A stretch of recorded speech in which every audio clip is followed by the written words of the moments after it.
It's so important to tell your personal injury lawyer everything.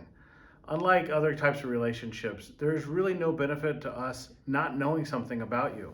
If you've been sued before, if you've been in prior car accidents, even car accidents that weren't your fault or were your fault. If you have prior injuries, maybe a sports injury, maybe you're in a bad relationship with your wife, maybe your boyfriend is causing you problems at work. All this type of stuff is somehow going to creep into a personal injury case when it's handled well.